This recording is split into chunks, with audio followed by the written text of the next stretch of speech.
Nyakorom jonka moro mintiere dakika hos kada pago chiko toksa chiel mano marokinyi machiegni chenro mar Rupiny okiny makawuono matai nyinga Sharon Ong'aw okiny makawuono omulal na Chal mano mar Thieth e kaunti ma Siaya. Kaunti ma Siaya kin thuolo mosekalo Nyakorom Gajwang' osebedo kod achiedh nade makoni kod kocha mano motenre kod Thieth.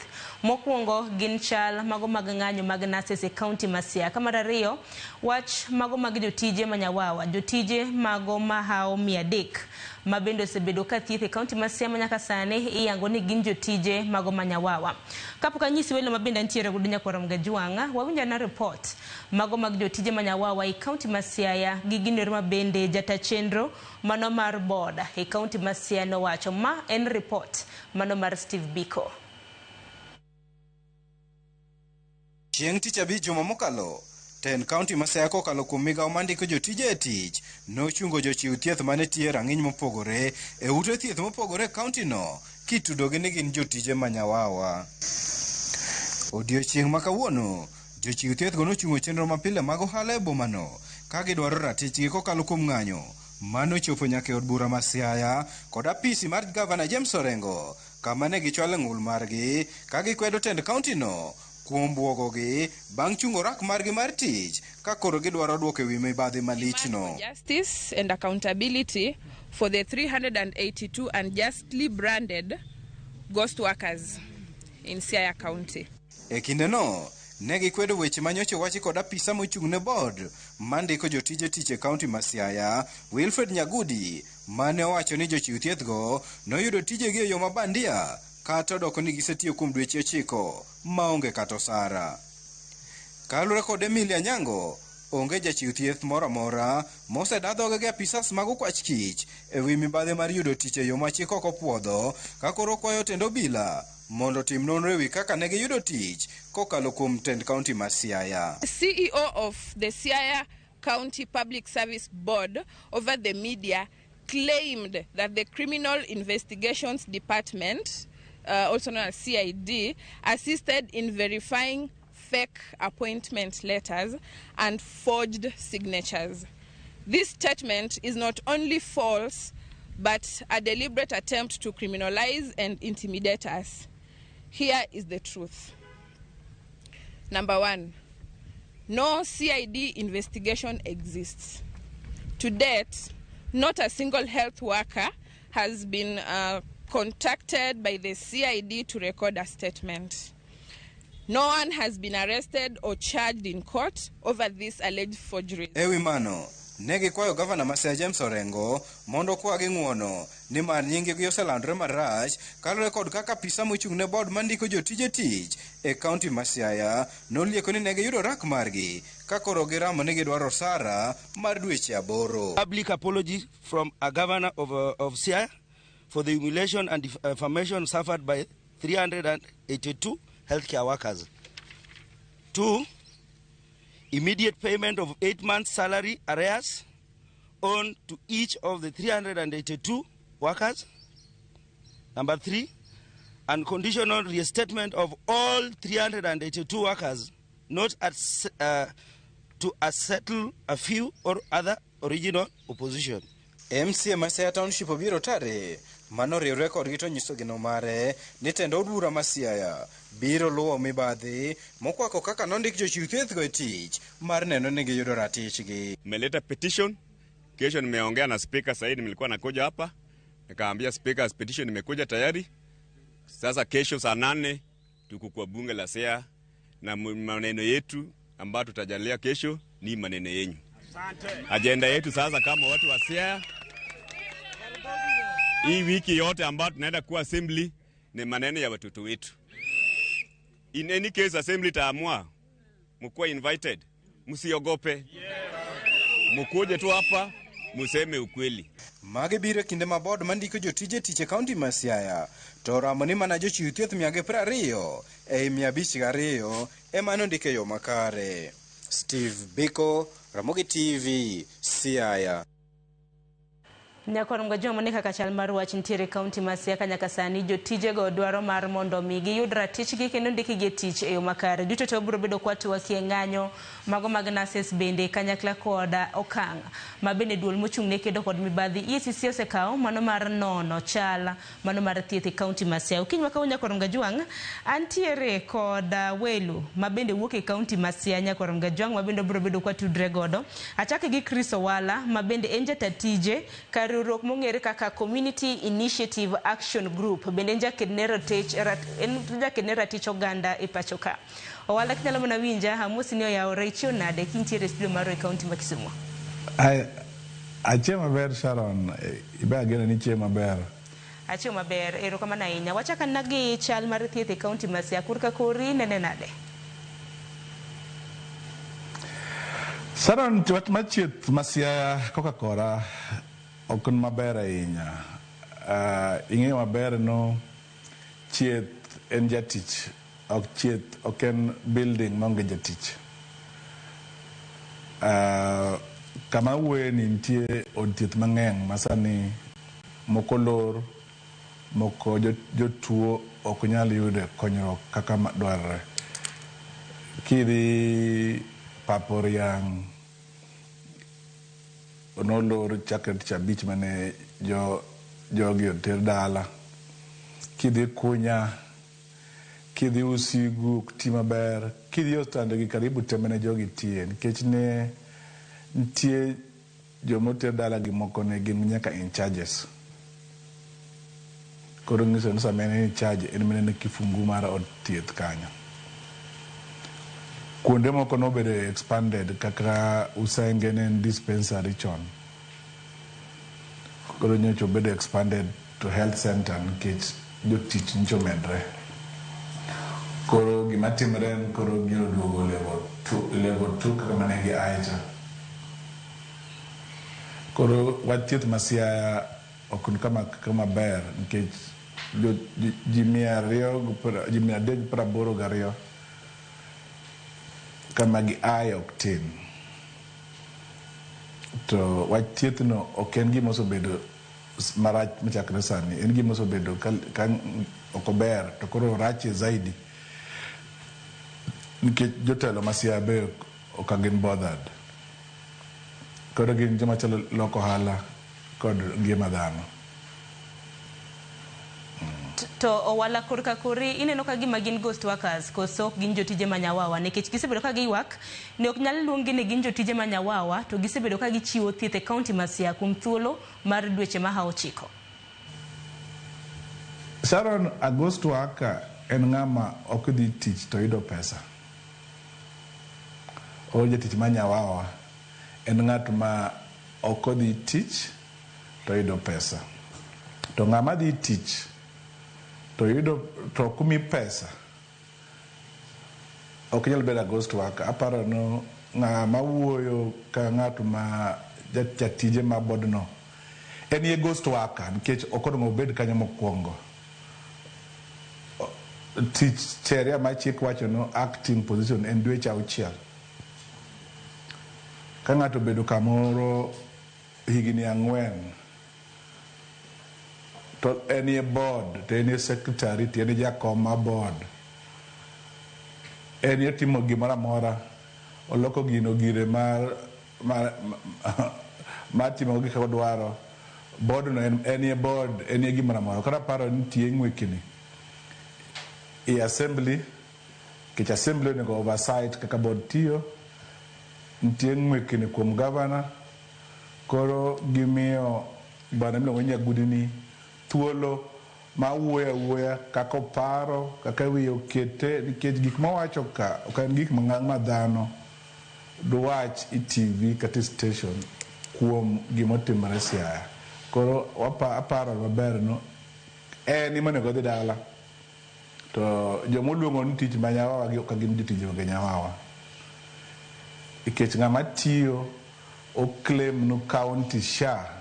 Sharon, jogi moko ema claim SHA no county. County oyudo pesa mege SHA nikech nyithindo makoro ni ndara gi nikech gini moko kuno gini in charge gin magi sign forms go.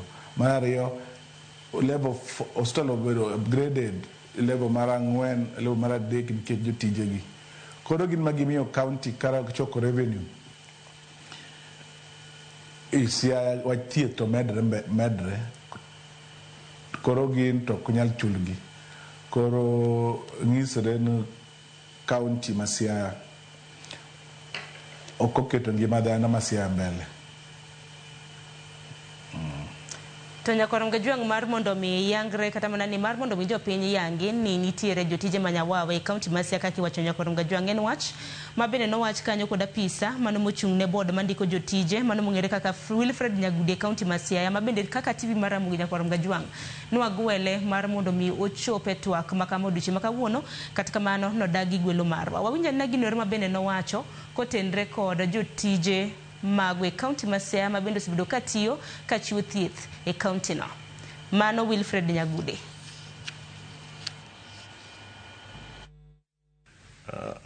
Yergi jokma koro ne wayudo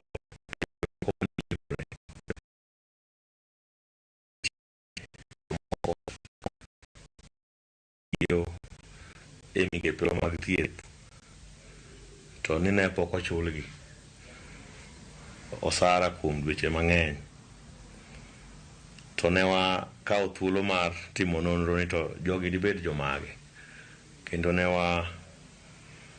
waketo duol moro piny mong'iyo karatese jogi oboke mana jogi wacho ni gitiyogo ma giko nwayudo ni ji nochopo joma romo 502 nokelo obokegi. Okane wang'iyo obokego maber kalure gi chenro mag tije ka nodo ka gin obokego ma ok ne gibeyo, ne gin bandia. Koro kane wayudo ka gin bandia to nwafwenyo ni nitiere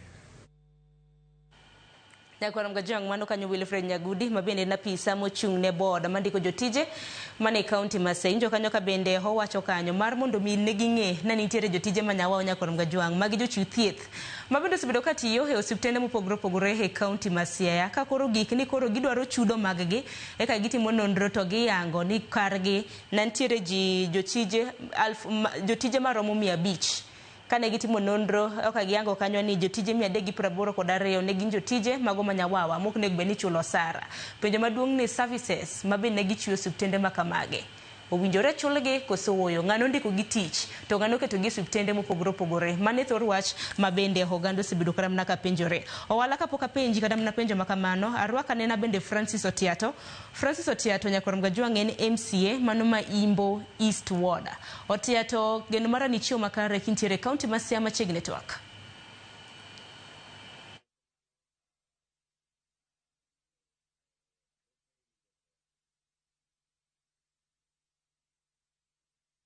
Mago mag nyawawe kaunti ma Siaya diwach nang'o ahinya kiwinjo ginero ma bende jotije go osebedo ka wacho kanyakla kod ginero ma bende Wilfred Nyagudi bende osebedo ka wacho kotenre kod andika mag gitich.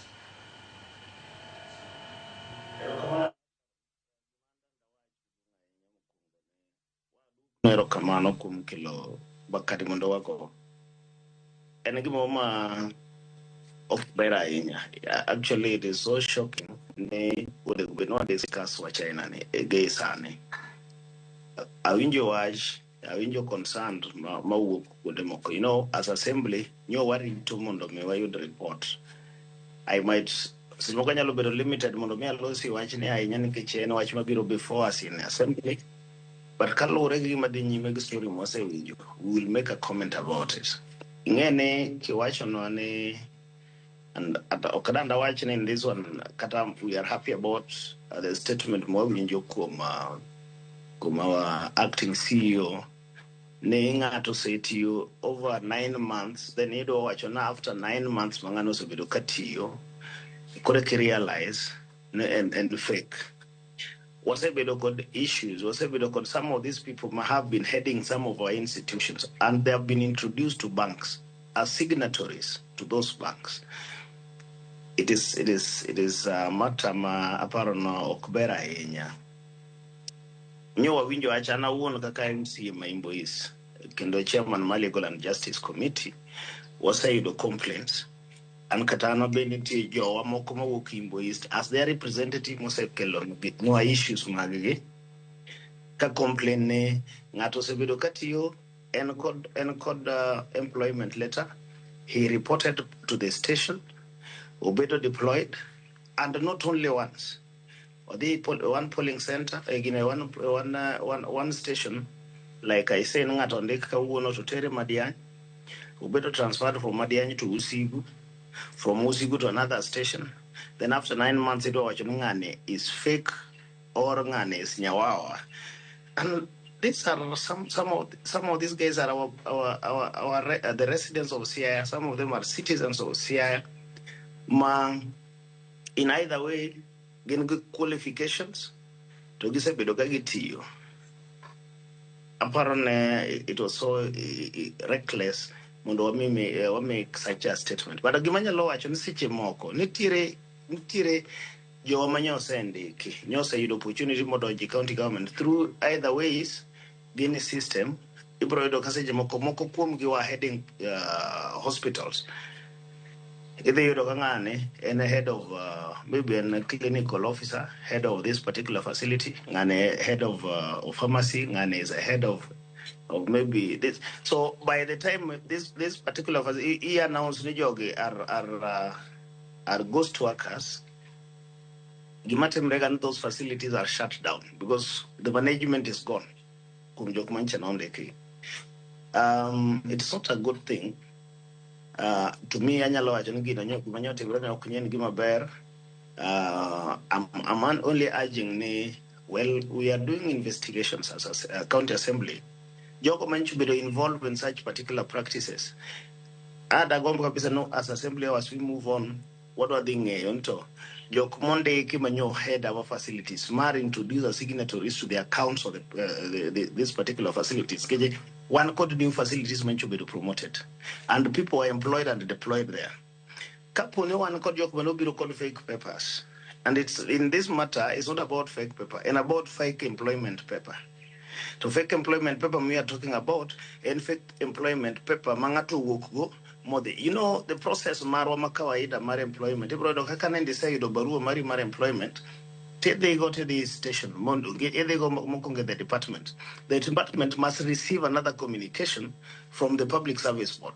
From that communication is when they can post. If we have people who have been posted, CIS are very small. What about this country? If we will be able to do that kind of a mess and we lose almost 380 something people, we are talking about 302 people, can be regularly be recruited, then what about the other processes? That was very reckless. And at assembly level, we are on this matter. Like I will do a very good example. My facility Usigu Health Center, managed to be promoted to level 4 hospital. Nyon called clinical officer and pharmacist. All of these people have been rendered no donjo genyawawa. So technically, the facility is now closing down. Are we really serious about it? Sharon. Even with the inclusion of the 300 people being called Nyawawa, we still have our facilities are still understaffed. I'm asking Kaber, let's take action, very drastic action against Ngata Mane participating on those Nyawawa thing. And if we need to do any regularization or even re-interviewing of those particular, but again, Idwaga interviewing to run your facilities for 9 months successfully. Apparently, Gimadando Atemne is a matter we are dealing with, and I think from the CEO, that was very reckless, and maybe as assembly, we are going to make a decision on this one. We want Aparon tomorrow will be the deadline of receiving of those particular complaints. But who is this person? Were you able to do the interview? If we confirm as assembly, we had interviews, okay, Manote Bido advertised in 2013. So I'm hearing that even these people are coming in, are now complaining. Some of them their letters were being backdated to 2013. Kenyi Biro, one Diki, or here in the county in Diki at 2025, and you get a letter backdated to 2023, then that also brings a lot about your integrity as a person. So, Sharon, I think in all circles, by the time we are done with this kind of investigations, we will be doing a report touching on everybody. And this is my request. We do investigation on each and everybody. How you got into the system. Sharon, make it worse. Some of them have even gotten employment letters, and leave alone employment letters. They have gone even the payroll numbers. So it's a wide thing that we really need to do a very thorough investigation about. I think. Erokamana inyatangine kini mabindu timo nondro makamano bende gavana I county Siaya mano James Rengo bende kwayo mar mondo mi tim nondro makarenya kwa ramgajwang kotendre kod mano bende EACC mano dul makido kod mibadhi bende chako timo nondro kotendre kod wach mago mag jotije e county Siaya piny maben ngat nyalo penjore owala kintiere county ma Kisumu enni e kinde manilando tije makamagi gin thula di manolande bende neketge yo mauhianga nikech kilando tije e county oja pedhgi e gazette na gin thula di kanya kasani kaja tatije makojolo kako wache county Siaya mano Wilfred Nyagudi wacho ni jimia beach gario nondeke to na kan negitimo nondro giango ni 380 kod ariyo gin jotije manyawawa manyiso ni 120 ema gin valid gin jotije mowinjore ondike county no 120 gin to nagiyudo tich yo machal nade ngene ma ng'ato nyalo penjore wala I thought on a penny maber because truth Siaya County Nolando Teach 2023. Jimia Beach Gario Manyecha Oido Teach watch health can ne Tijigine Coland. But Gimoach and legitimate expectation Margi ne Neomigi Teach.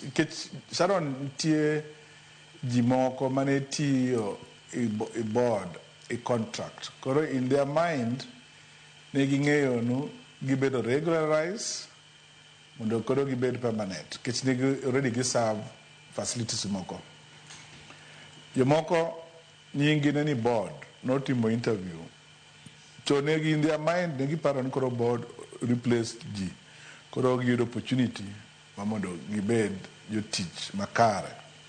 But gimama nyalo makodho gi Sharon enu kajo giduto mia a beach gario donji same process tikao 120 iwacho ni 120 gin gi ler to 380 gi chido nikech gionge godfather ikech to kao pesa gi mheshimiwa Thieth onge very well Siaya Nolando Teach 2023. Onge very well sami post G I facility mare. Onego beno ng'eyo no ne iketo budget kata iketo budget. Sharon, labor laws are clear. Kikao ng'ato botiyo ni bokalo dweche 6 kata onge contract mani consider kaka jatiji. Especially a government. So nyithindo matindo gi sirkal otiyogo yo makankare. To kirangi dog chien kacha employment Siaya osebedo gi chachni. Aparo higa ma piadoga dekno natero Siaya government court iwach recruitment ni. Mheshimiwa Thieth onge very well kata mana higa no nitie joma nomi barua mane kodhi interview. Nitie joma ne odhi interview bomi barua tok nomi tich nyaka kawuono. Mano ne kagitime hearing bigi yud nito mibadhi nochopo kanye. Onego bed na assembly konyowa ka. Mar ariyo, okonego bed assembly ok en investigating body. Onyalo investigate mana power ne up to the limitation of power ne, but authority mar authenticating document and mar DCI kata ethics and corruption. Gima assembly adotimo ad cross giso samon board mondo megi report mondo giwinj kuom board, giwinj kuom joma wonjre kanyagudigo, giwinj from CC Health, giwinj from Chief Officer Health. Kapod ka gichako wacho ni gidwaro nyithindogi mondo kel papers gi. Kech gibe ging'eyo gima notimo. Assembly nyalo act on suamoto maonge ni nyaka gisubmit, nyithindogo submit papers. Kech kama mheshimiwa Thieth wacho maber no, kata usigu, clinical officer onge, pharmacist onge. Man alone is enough to summon jogi mondo explain without waiting for papers. Because process mwatimo en ma staya nyithindogi mondo gi all gluo haki gi. Because kwa kao ji 500 to kao 150 moyien unu beduru. To mokwongo kata na budget no Sharon onge kata maji 150 go.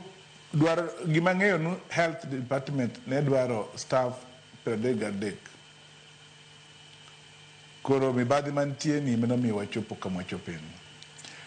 But wawacho no ka nyithindo gi noyudo tich ne county oketo omigi tich, omigi barua mar offer letter, omigi appointment letter, gibedo deployed, gibedo received kuma gidhiye. But in their mind, they have legitimate expectations ni giso yudo tich.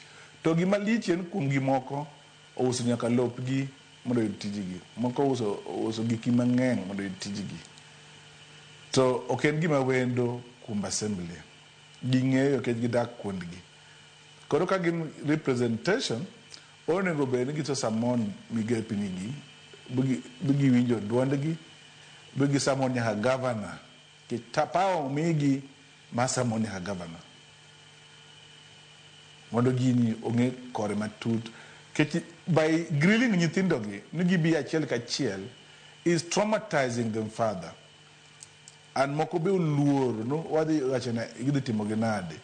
Ng'en assembly ko samoni ni ibiro ng'ata achiel explain. Aparo ne en intimidation. Makaber to gi samon joma notimo gigi. Nyithindogi giso ng'e their problem. They can ask them to submit gigo, not necessarily original copies, but gigo nyithindo submit their photocopies to the assembly. Kataka get satisfied, but assembly can use gi kagi grill jonge. But gimoro gidwa grill nyithindogi achiel kachiel.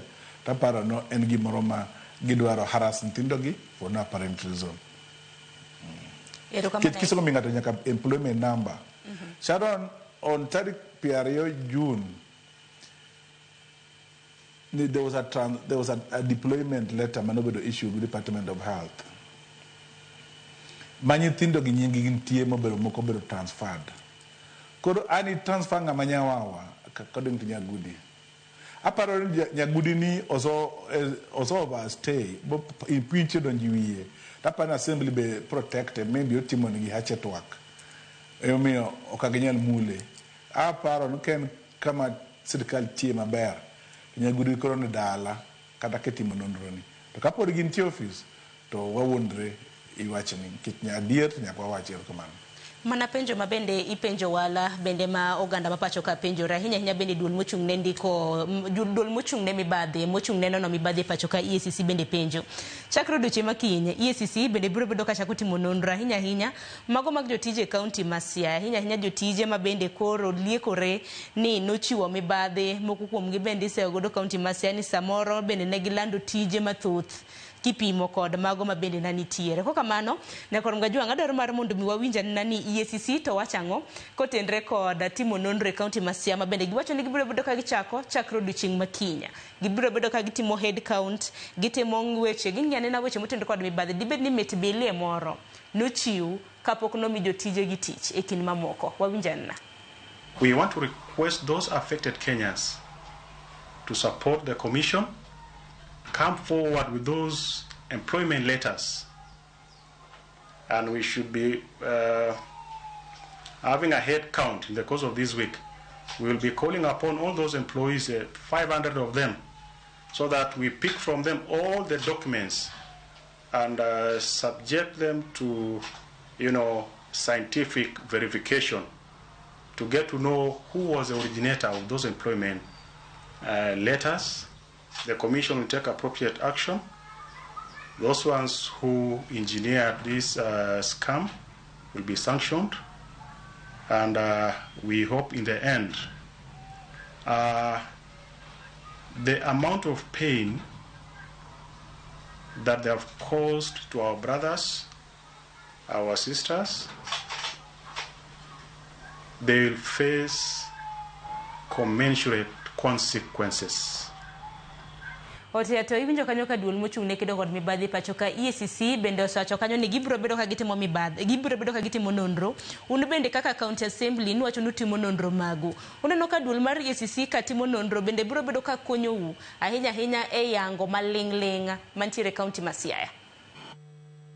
Erokamano Sharon. Gima danda wach ni mokwongo. I'm a good advantage in I've worked with the EACC and I know what actually it does. On issue mwango kane mukongo kapoka respond to gimawach about the EACC. Wangenento Chris awinjo kawacho gimoro. One thing ne procedurally gikma Chris temo wacho gite is the steps that we are making.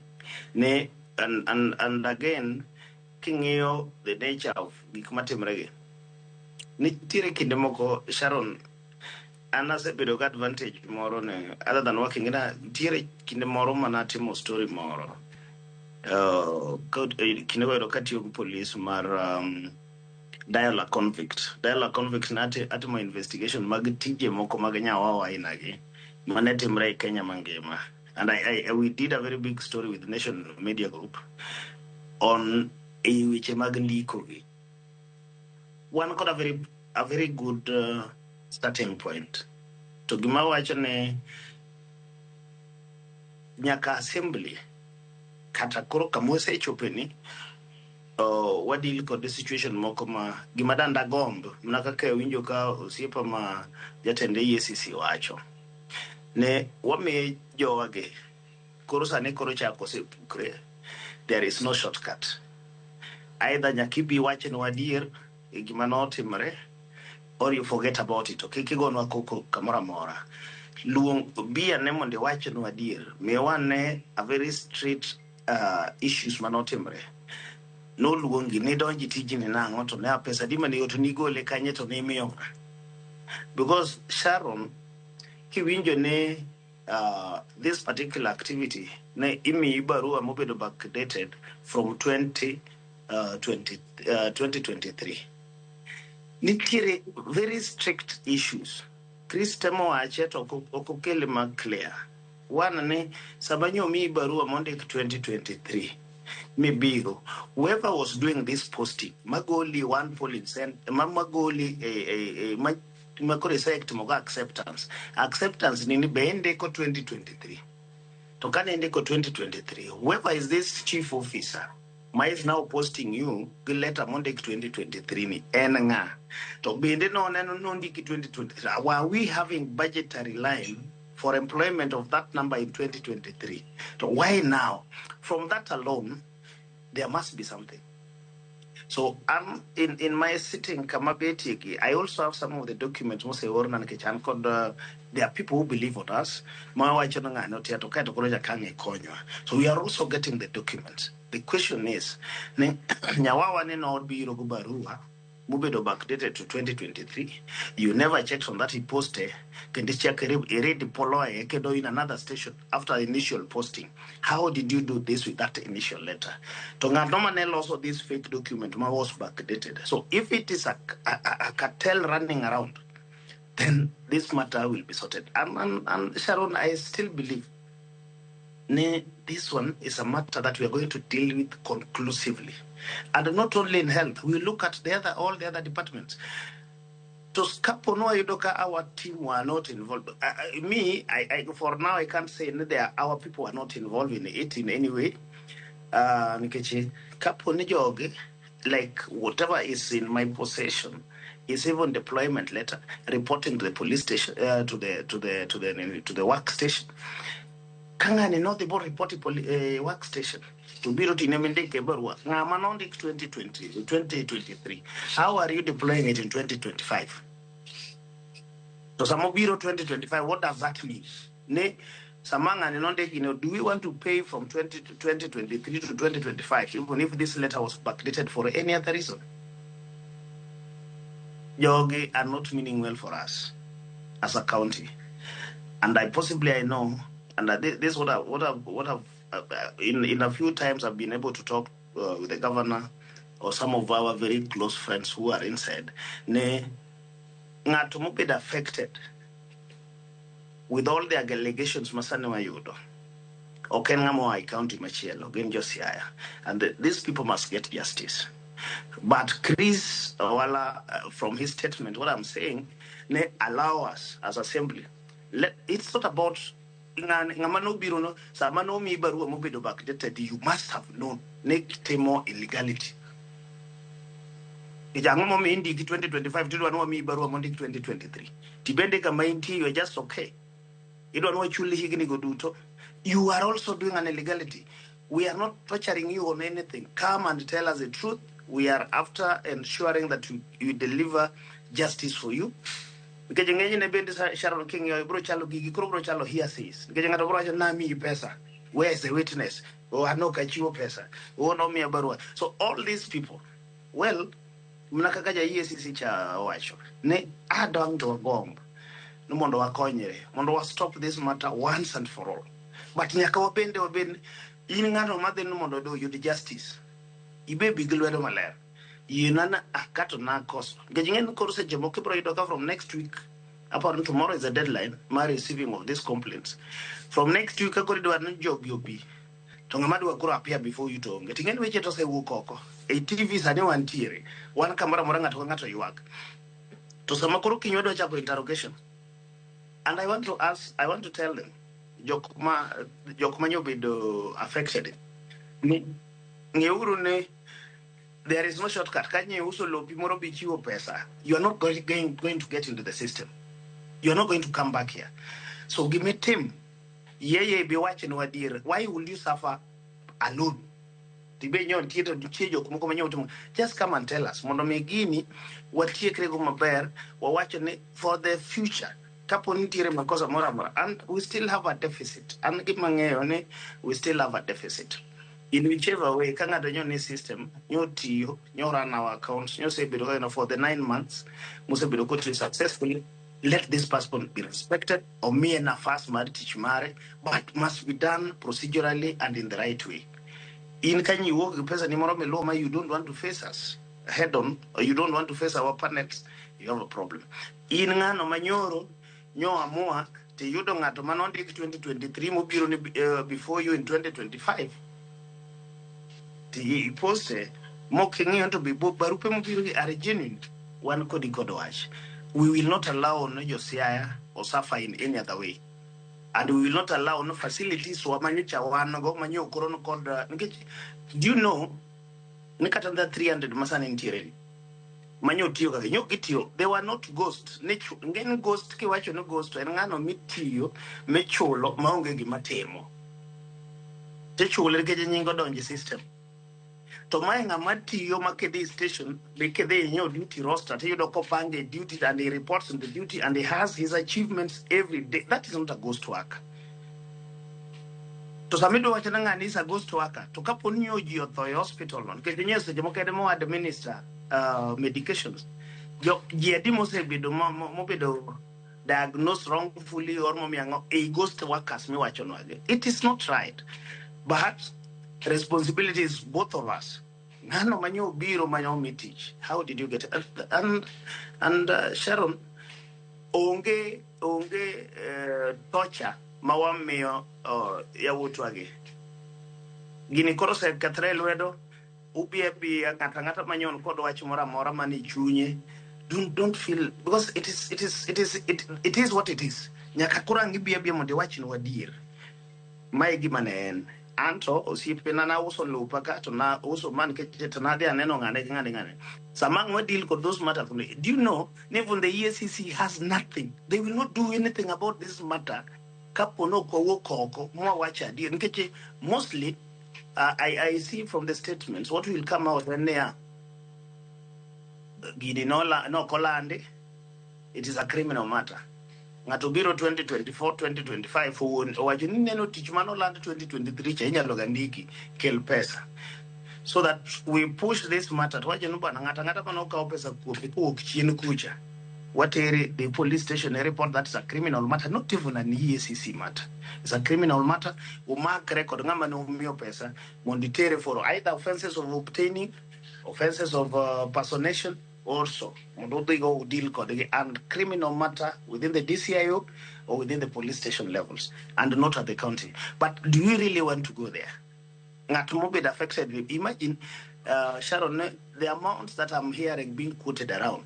If you look at it across board with the numbers, what lose about 290 million, around 290, 250 billion. Money is being claimed to have been received by either these criminals, because kagini now Poland is going to chew back. These are criminals. So if the criminal gangsters Siaya will receive that money, karawan pesa mangai sana Siaya kama do team go meaningful. So well, we will get a scapegoat from our side. We will get a scapegoat from our workers. But at the end of these investigations, I can assure you, Sharon, I will be seated in that assembly in either way, whether in the committee or outside. But we will ensure that the Siaya will jadir who was responsible for what. Whether there will be no direct link, whether it will be hearsay, let people know, and we will make it as clear as it is. This is what is being said. Ngane also involved. Ngane ni receive pesa from jogi. Ngane ni tumo magma. So that then the name of Siaya to be very clean. One I knows about the government. You know, Sechimoko, what they too much. Governor as a person has a responsibility given to specific offices. And these specific offices work. And I have now an issue with our board. How will people? Siaya is a very small county. How will somebody work for 9 months without you knowing that that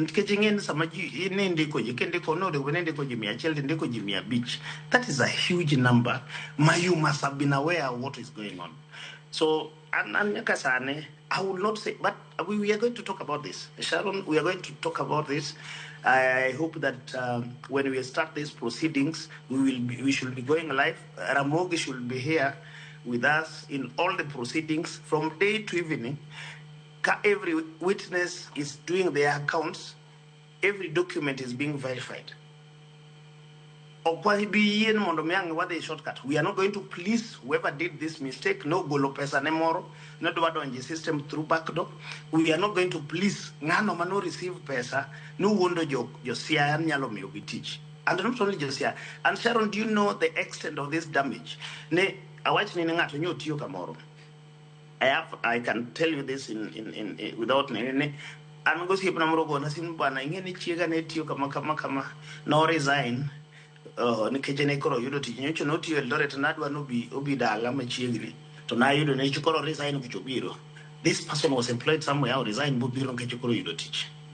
Kowe loke maybe pesa manogolo. Koro hungi kakata tijino. So it's not only one person. Jomoko maybe no resign kum tiji manegiti unkeche koro ke yudo tiji. Or some people manyithindo manyocha nengo total orphans. Mangato is a total orphan dalagi. no way kata na lo moro no ngecho en ku lelo fu miario odhi uso lo mondo mi oyud tich mondo mi oyud kako konyo nyithindgi. We are not going to take this lightly. We are not going to take it lightly. Nengato ntiere kamoro manyalo bedo ko oloso pesa igirwa ne wach ma nyithindo to want to okawe ka because we want to blame anybody else. So Chris, we beg, allow these people to come in. We give the assembly, and I allow the media houses, or I beg that with the media houses, can you guys come? We run this thing, whatever from morning to evening. Mondo jungen, what is going on? This is just a disaster. Or winji from ngato machielo majapinyo kono. As we speak now, let everybody else get it. And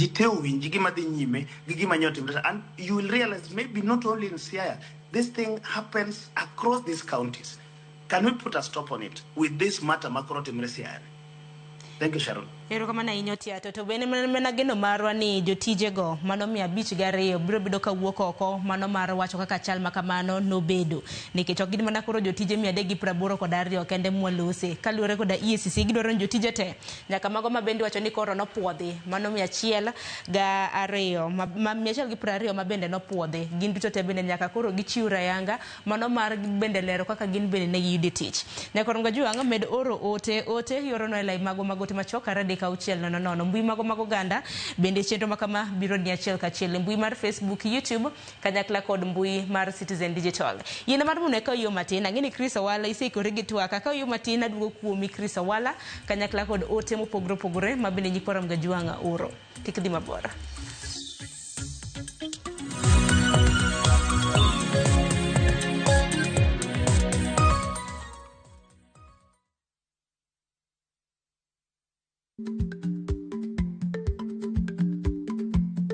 Jarik ni jamuod nyoyo gi goyo. Matiende ni dhi matek maok inono maber samoro nyalo miyo ng'ato midhiero.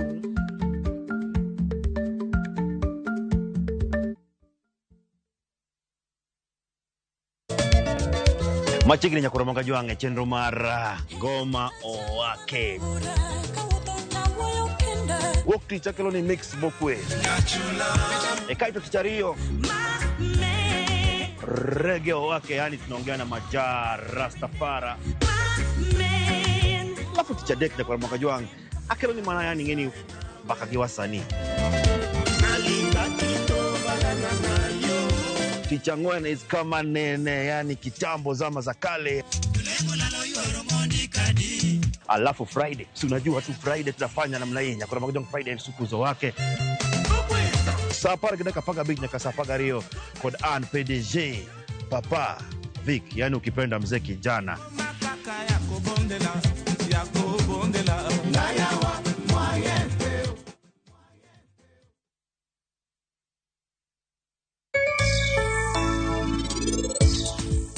Sanju, pile kwa ntiego di 11. Adwa ni wach na dier. Kata kapo ni adiera no bro bedo malit. Iwinja?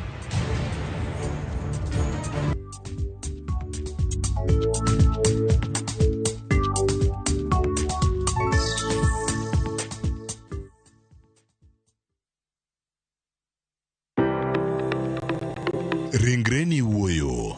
To be ichiko iti. Ena onda. Rem mora. En ranyisi ni ringreni wuoyo kodi. E penj laktar, walero weche ma ringreni temo nyisi. Ka wakelo ni paro mag jomolony. To wacho ni mondo mibed gi rageng' maber nyaka bed ni chiemo makare nikech askeche gi iloso kuom chiemo makare michamo. Paro manyalo reso ngimani. Kochopo kar food allergy kae to kinga ma del ma ng'ato chako gore gi chiemo mochamo. Kod weche mag thieth mayudore achiel kachiel kuom joma olony.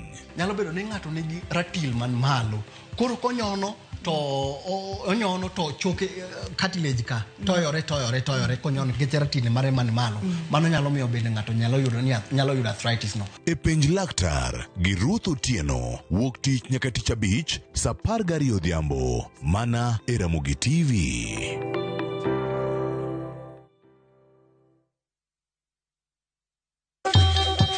Ang'o mosetimore ne joma ne ochweyo Ugandawa? Adhi primary Kangonditi Primary School. Gin kanye sani? mobilize kalerte ne wago poro to gibiro wasombo kidi to watero kacha jite e secondary kacha. Waromo gi jodgi to wafwenyo sigandgi magi mopondo. Siasa ka ng'amoy wae maduong' katere siasa en Daniel Arap Moi. Ng'e ranyisi mabeyo mane giweyo. Ne japiny opogore kata ng'ama ne nie duond loch ne neno ni kopo ni Kenyatta dhi Tom okawie thuolo ni mondo tanwa pinyni kaluwore gi mwaseneno kuome. Ang'o ma gitimo sani? To kata kamano be pod gin kodwa. Nakedo ne wach sukari ma jobunge jonjo kod biwot nochaka ni bwana sukari. Gin kanye kod Walter Nyambaga tich ang'wen saa 3 otieno mana e Ramogi TV.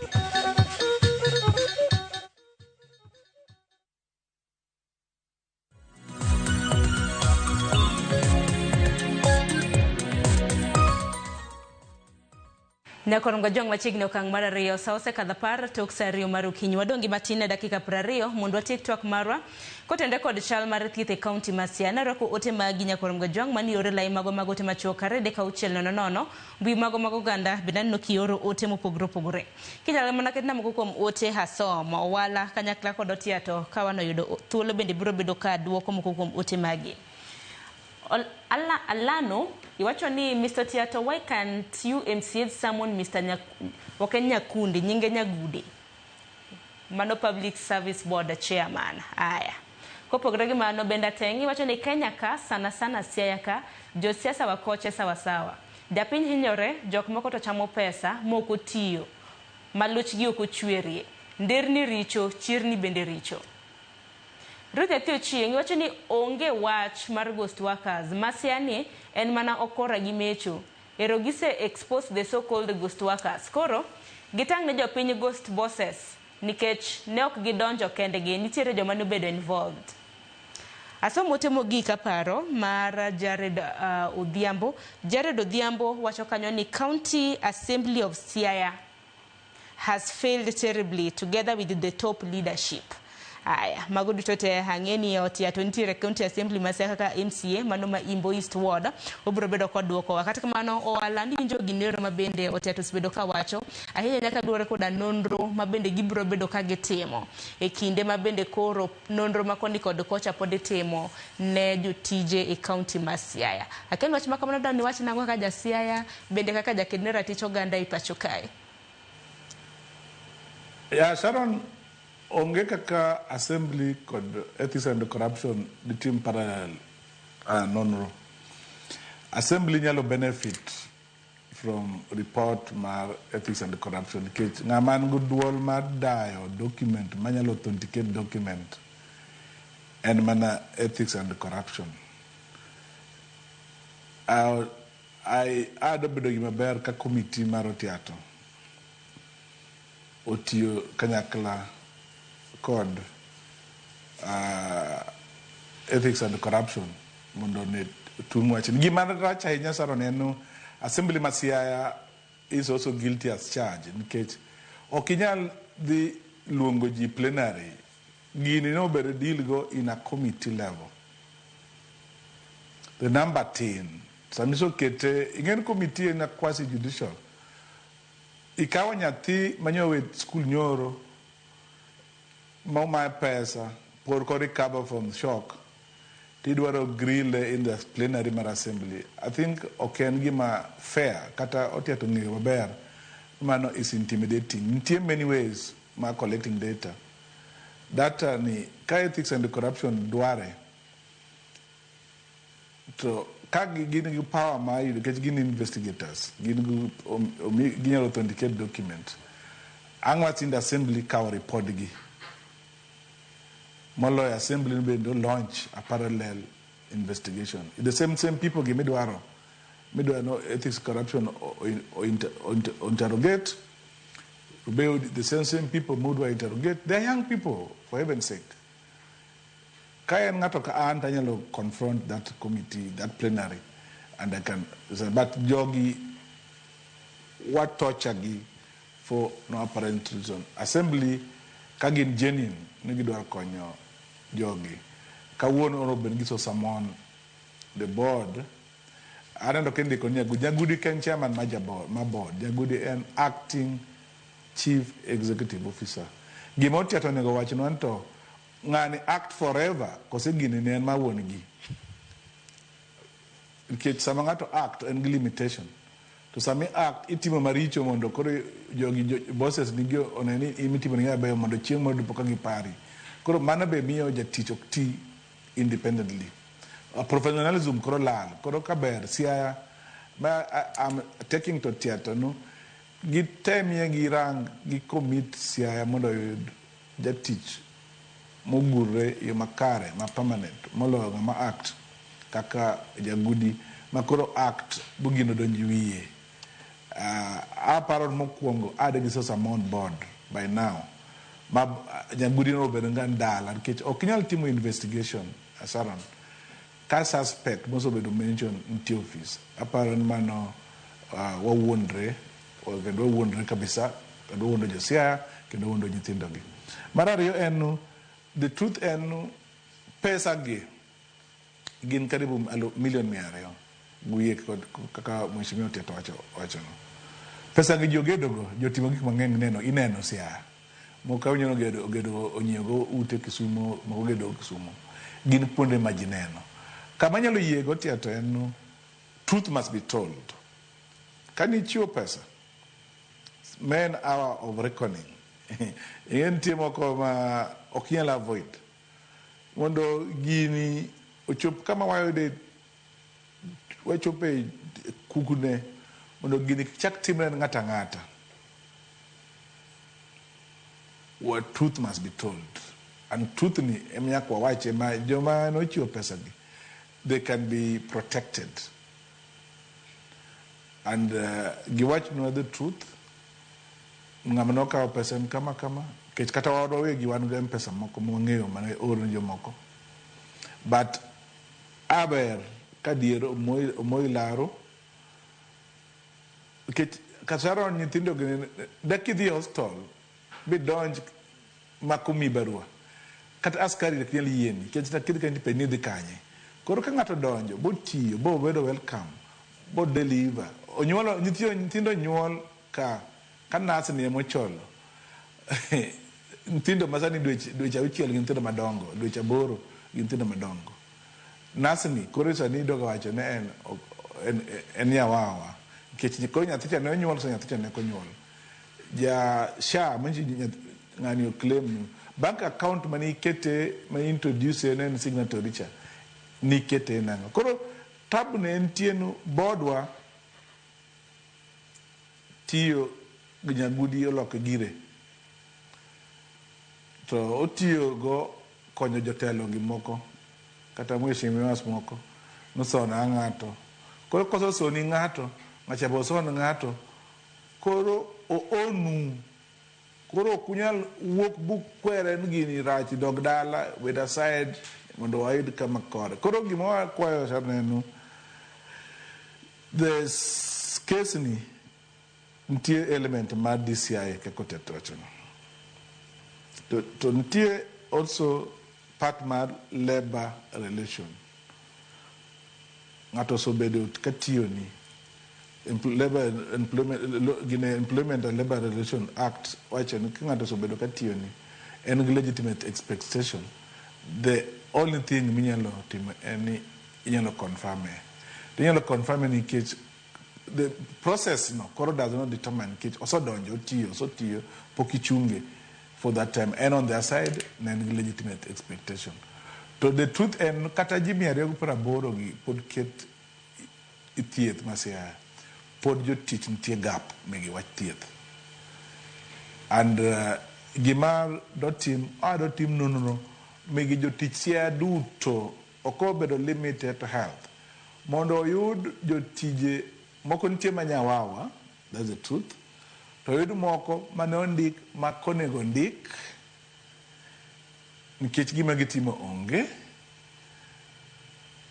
so that ware state jotijwa mege 282 gi man gi papers mondo gikony wach thieth ma Siaya gima ng'eyo ne en budget ma Siaya ben malo ceiling wasokalo but kwa golo joma ni itije gi yo mondo yudo tije gi yo makan kare od joma nitie makonego tin Siaya County nitie ji mang'eny moteto kata nong'eyo both assembly and executive moket yo makare maonge gimoro dwaro mondo okony Siaya gibed oko mondo joma kare wach thieth ok onego watugo 21st century nikech ka thieth ni rach to saron jowadhi hinyore yore mang'eny to ok wabedo ni wasiko ni wadwa ywak to wang'e gimonego bed ni watim mondo wakonyre. Ok en gima yot kama ji opako riang' hostel mondo yud thieth olore kaka ginyalo yudo thieth. Nitie joma odhi usigu moneno clinical officer ok ginyalo yudo thieth, joma odhi Usenge, joma odhi Ambira madwaro kata lab technician mancha nitie onge, madhi Tayala, madhi kata Rabar center dalawa mancha gigi duto impact ng'eny. An nitie nyathi nyaminwa moro mar gweng' manobiro ira nahole pesa odhi onyiewo go tich nakwere noyo rit ndaloni tich minyiewono ok uteri kamoro. Koro the problem mantie ni jowa be oseng'iyogu ni joka nonyiewo koro en waso normalize mibadhi emiyo koro donjo tich kod rot ok en gima nyien kuom jowa. Koro mano nyaka wadil go and kakwayo jo ethics and corruption gibende giso failwa kuonde mang'eny nikech gibende gitimo atima romantic report ma ok konywa at the end. An ang'eyo nitie kuonde moko magin ng'wekni nikech ODP bende selectively prosecute cases. To I feel ni Siaya ni to onego wadhi go nyaka giko mondo waluok Siaya once and for good. Waluoke kuonde duto ok nu mana mawach mege thieth gi kende ging'eny to wawuoko waluokgi mondo ji duto oyud pesa mondo Siaya dongre nikech ka gigi timre kama to kata ng'ama biro chako dongruok Siaya kata ng'ama dona manyalo kelo pesa Siaya biro dongo pesa gi nikech pesa no kony jopiny. Man devolution and services obi machiegni mondo kony jopiny mondo jopiny ayuag mancha ji yuagne cha dog chien mondo jodag e ngima maber. Erokamano ahinya to akeno tiato kaluwore koda in bineno ka gima county assembly ma Siaya samoro osebedo kuninde tich kaluwore koda ote ma bende osebedo ka ioro ne nitiere jal mong'ere kaka Orwenjo manowacho ni nang' meni MCAs e county ma Siaya pok osamuono Mr. Nyagudi mar mondo mi ochop e nyim county assembly. Kopogore gi mano bende Jared Odhiambo wacho ni county assembly of Siaya has failed terribly together with the top leadership. Bende en wach misiro.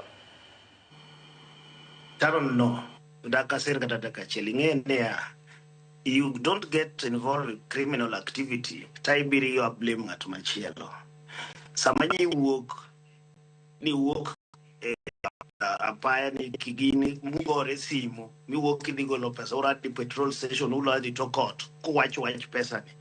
Did you even ever inform your MCA? Because like I said, isebede engaged in criminal activity mose quality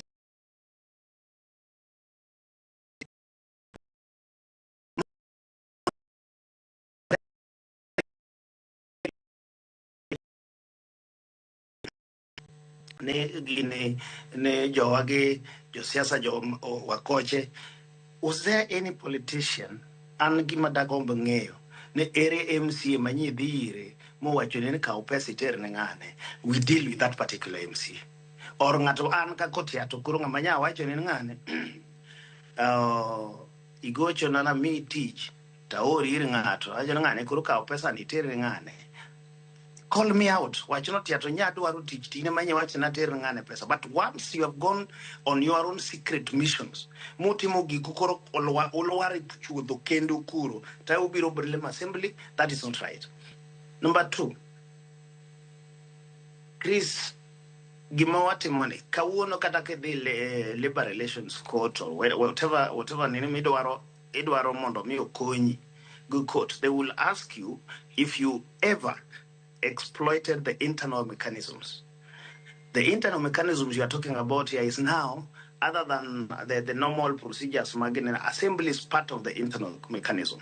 Before EACC or anything else, I think it is not the assembly to consume the document from the EACC. It's the EACC to consume the document from the assembly. We will do a report. Record cases. Our report just gives recommendations. Our reports are never conclusive as assembly. Wabro wacho ne kalore ge case mar ng'ane Onyango Moloni no de kama wawinjo no wuok ka no de kama bano receive pesa or no oro pesa simu, or no oro no de giradi petrol station which you pesa makama, or negative regama, ngane to notimo kama, ngane to notimo kama. We will give directives, or not even I will say we give suggestions on angomo de wenetimo. So wapro wajene ya, in case mar ngane what refer to the EACC. Nikeje kaloreg evidence manti one gets SMSs or messages, manyiso no person no be transferred from this person to this person, magma. So ngane and jetich masiaya, and he either abused office, he either used his name to for gainful illegal gainful accrual. Wabrongeo those particular so the first step, I'm still insisting on this. It's not even the EACC to investigate, but they are free. They will always act on their own motion to start investigation. But I can assure you, like I said, the assembly also has its responsibility. Let's do our investigations. In total, I think in our report there will be a recommendation in each matter, each individual, referring matters in a very right. Nikeje kiwacho na igolo pesa. Kawacho ne interest jomoko, like I will tell you, Sharon, me have been in these investigations, I know.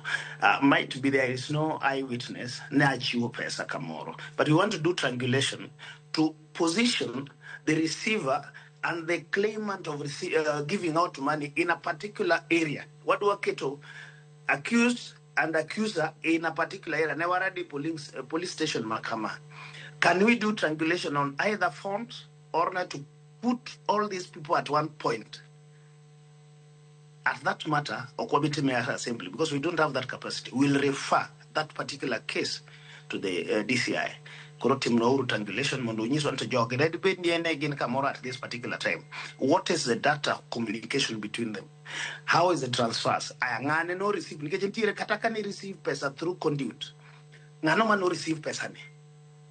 Aya, wicho Kristo wacho ntie ute megero ntie ngono. There is a very clear way of dealing with the illegal accrual of wealth.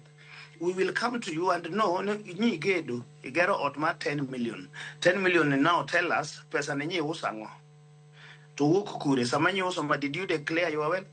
Did you declare this? Did you pay taxes? Did you do this?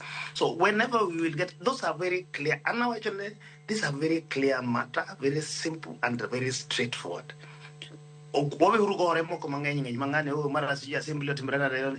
We are here on it. You never consulted the assembly. You have messed up yourself. We are asking you to come, we help you. Don't blame us. But we are asking you to come help us. Kata yin ka uono, king ni wuog kanyo. To kwadwan kinongat moro machielo. Or they in the hands manye kale. So yin kata yin jape, nyangen tire seche moko Sharon do luoro moro wuok kae niya. Nito, majoge koro luongo wakane. Dongi pro wacho na nuwa no bine, you know the in EACC wacho ne, the giver and the taker are all criminals. Nekora bende bro maka de kijegina no. Ngamati makiongo siepa. Bia wakonyere. Gini koro se ukanyolo manyo ingolo e kachiel mane kwaru kata wa uruwi ucho nye se osocha. Yedhe da kibungu to ng'ato rogero gorofa Kisumu. Woga koro gini kamwa chopeni. Just come out. I'm asking our people. Let's just come out. Let's do this process. What ye record Assemblyman Siaya. I still believe we have a very, very competent team led by our speaker. But any element ada watching Sharon the media is to help us also do some things transparently. What debate culture? Well, all these guys. And let us run even a live stream of all the activities that are going on. To watch on no korokato who intimidate ngani. Or kaito korongane, aparongane was compromised and this was going on. We want to do, and every evening after the proceedings, Sharon, I will offer myself to be appearing here to do analysis of all the activities that were done on those particular days. So that at the end of it all, we work the victims more to Jimor. Like Chris has said, Podwan code vacancies mang'eny. Parents sani kata jogi kogol, kata jogi have been absorbed te. Put up, I think we need over thousands of other people which should be recruited. So removing them is not an answer. By even doing those circulars, we are already shutting down some facilities. It is not the best way to deal with it, and that is why I'm now calling on our speaker and our team as the assembly to move on with speed. Facilities are suffering. We need these people to come back on board. I'm not saying it got a regular means to get into the system.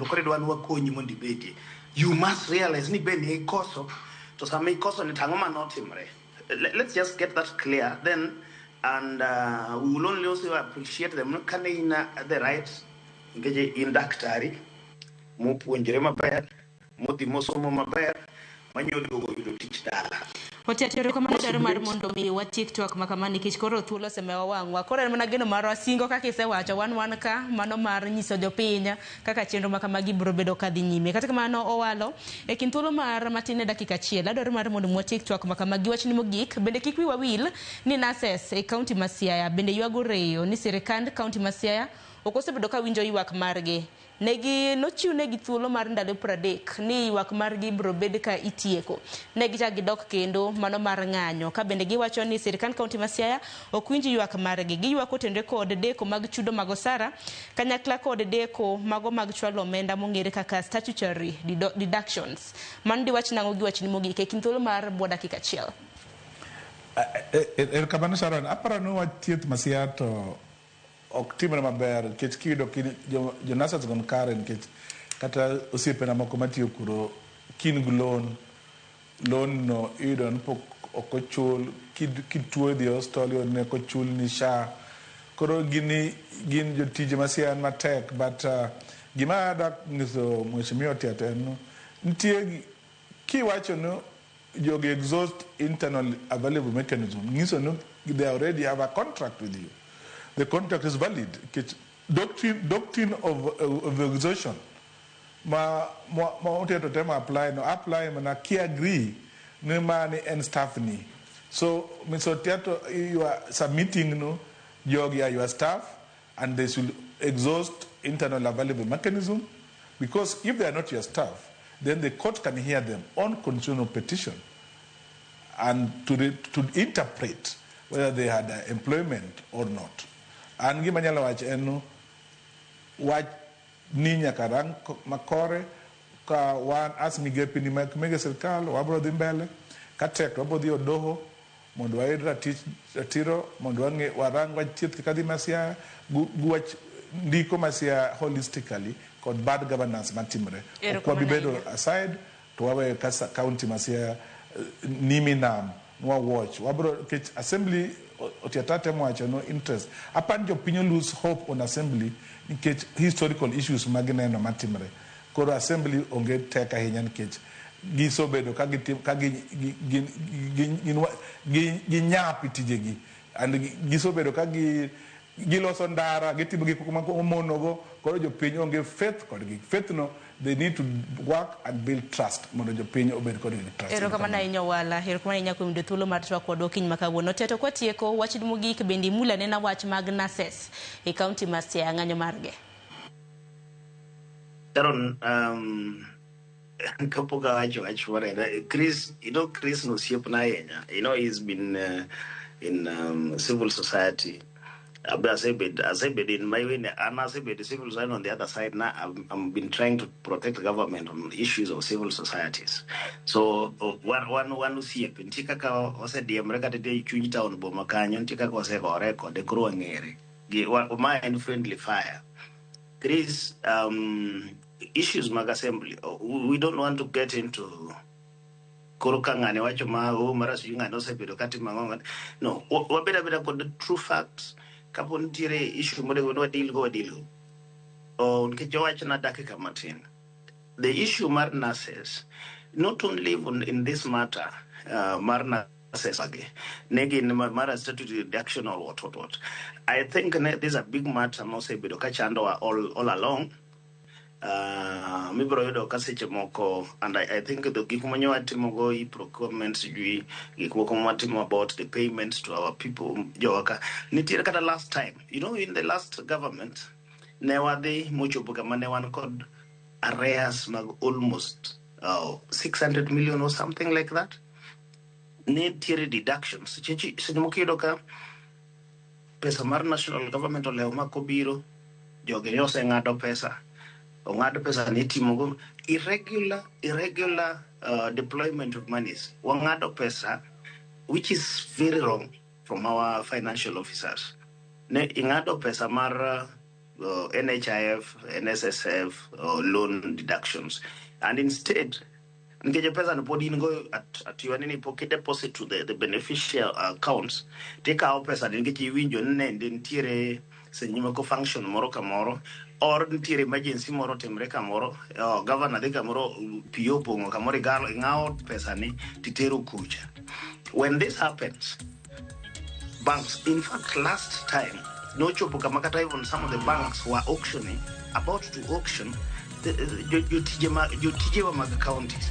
Otiate mana kotieko wach ni mogik thuolo moseng'ado waser hao dakika.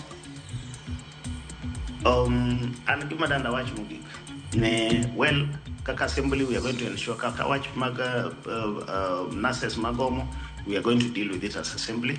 Let's have the faith in this assembly. These are people who are elected, and katana wachini wadhi tieki properly.